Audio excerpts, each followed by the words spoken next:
Hello everyone, welcome to the Literary Lovers channel. Today we are going to discuss about a poem called Tower Beach, written by Matthew Arnold in the year of 1851. Okay, Tower Beach, the poem goes like this.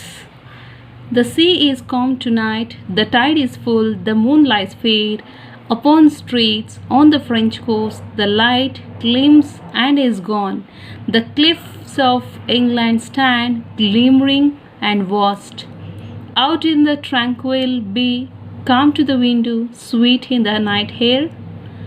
Only from the long line of spray where the sea meets the moon-blanched land, listen, you hear the grunting roar of fables, which the waves draw back and fling at their return up the high strand, begin and cease, and then again begin with tremulous cadence slow, and ring the eternal note of sadness in.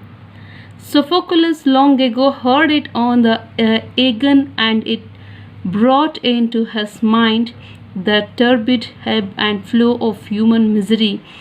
We find also in the sound a thought, hearing it by this distant northern sea.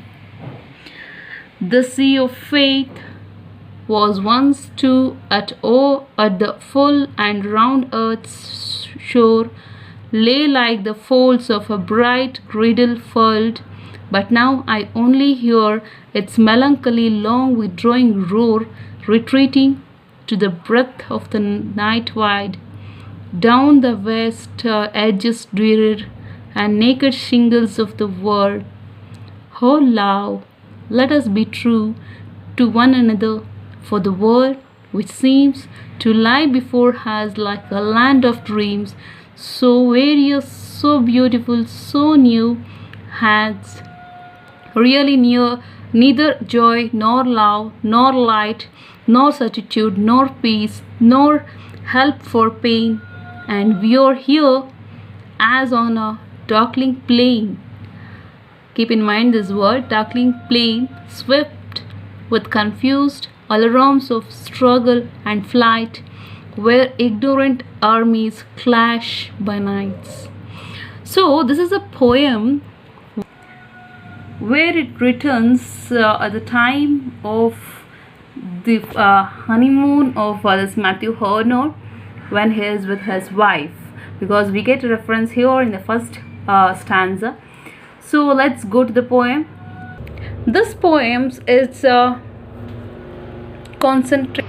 concentrate on the topic of fight, battle between not couples but science and religion, faith. So here I'll concentrate on that later. Here in the first stanza, once again, okay, before going to the stanzas, let's see at what is the Tower Beach.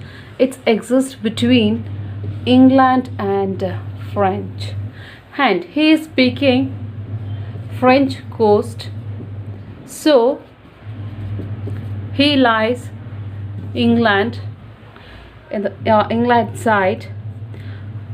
Okay, next he writes about fighting between the science and religion and universality, while personally this poem from personal to it changes to universality. So okay, let's go to the poem. In the first stanza, poem opens on a line of the sea is calm tonight, a naturalistic scene. It opens. First stanza picturizes the happiness, a peace present in a life in the beginning, and later it continues with a description about the tides and its movement and the cliffs of England stand. You can see cliffs. It's a firmness, standing England with a cliff as a stone. Cliff means it's a stone which present in between the river. So where the tides rushes and hit it, and it just flow back. This is the thing, and later the beauty of the river, it's going to the glamour of the river is going to describe by the poet. And he'll call his beloved has come to the window, sweet is the night air. So feeling the nature beauty, a feeling of nature beauty is described, the beautiness of nature. He's enjoying with his beloved and called France. So later the next line, only from the long line of spray where the sea meets the moon-blanched land. So where this he describes where this moon means moonlight reaches this tide, where it glitters, a twinkle. So it's full of the glory of the tides, waves. Tides means it's waves, and the river Dover Beach. So next, after it, poem transcend. Poem shift from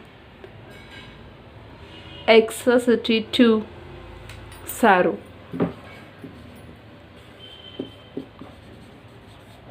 So city, happiness, exaggeration to, this is sy, to sorrowness. So where, listen, you hear the grating roar of feeble stones, which the wave draw back, which the wave taken back. It means the human happiness, taken back from the sorrow.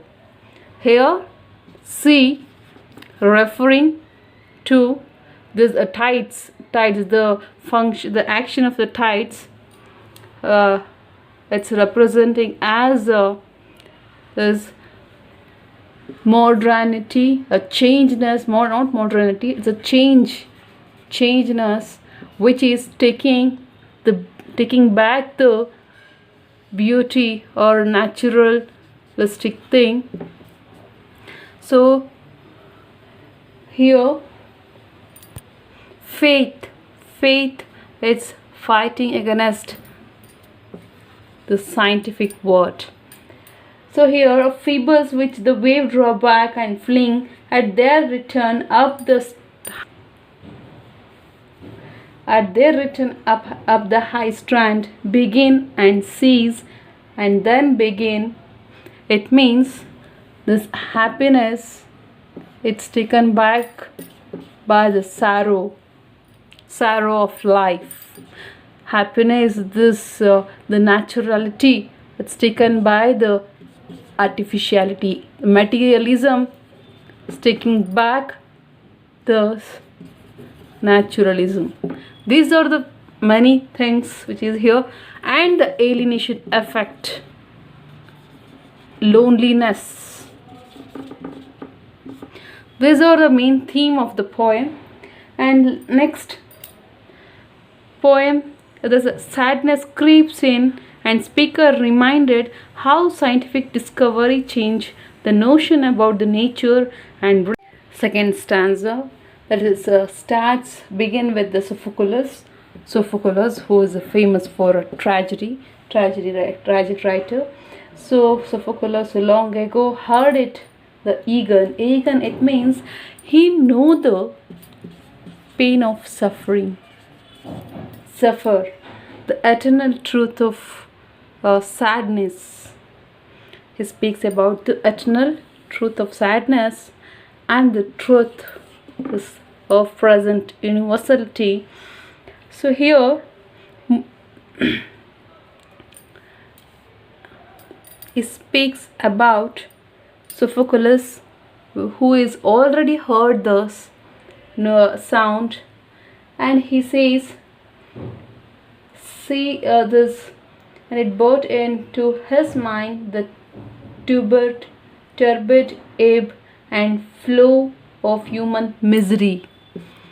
Flow of human misery, it means changing of society brings nothing, only the pain, sorrow, alienation, loneliness.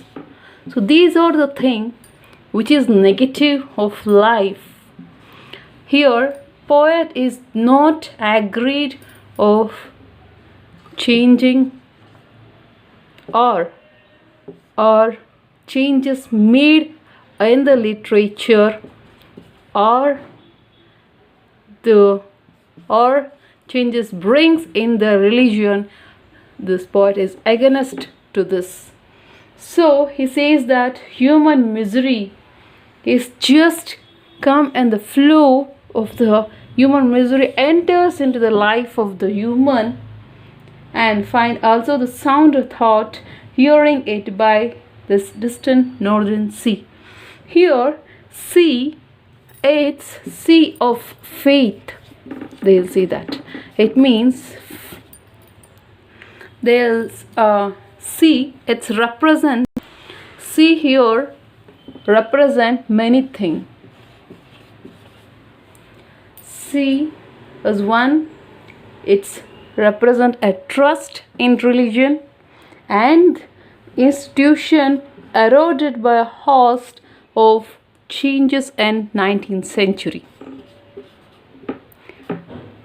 And this impact of industrialization and imperialism, it speaks about the changes. Next, this is a challenge of, this poem speaks the challenges of theosophical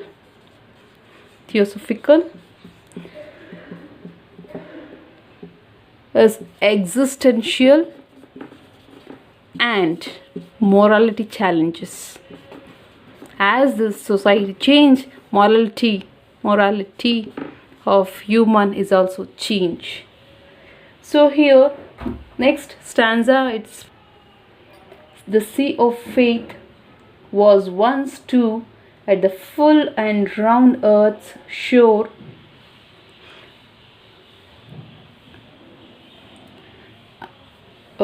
had sure to lie before us like a land of dreams. Lie like the folds of the bright girdle fold. So here ocean, it is surrounded by a light. It's a fancy belt. Girdle fold means as a fold means fancy belt. But now I only hear its melancholy. Only sound can be heard, but I couldn't see the beautiness. Only the sound of the beautiness. It's just fading of the beauty of nature. So its melancholy long withdrawing roar, retreating to the breath of the night wind down the west, edges rare and naked shingles of the world. Shingles, that's a disease, a suffering. So what did it? Only the glittering, only the twinkling, only the artificialness of life present, but the natural is just fade away from the life of the human. So at the end, at the last fourth stanza, he is guiding to his beloved that be azure, be truth, be humanistic way, come out from the materialistic way, that love, let us be true to one another. So he thinks that this artificial, this new things, this new word vanishes the truth. So he says that be true to ourselves, because let's be true to one another, because to the world there is truth is not present in the world. Fourth stanza, it's just ends with the dark note of stating that there is no joy, no love, there is no light, that all the theology and scientific theory and the world can't make life meaningful if there is no love. So he speaks the importance of love and how love is feeding a modern world.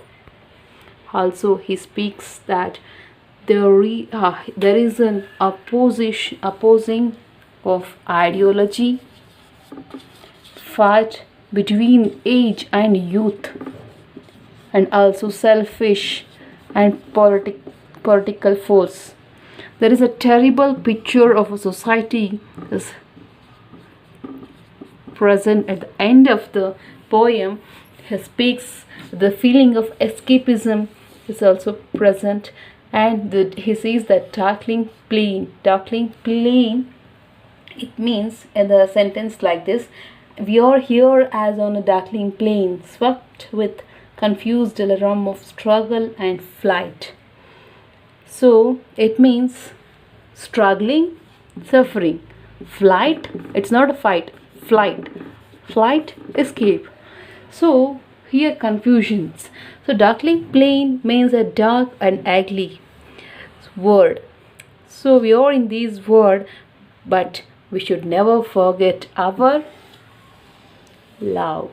We have to be always true.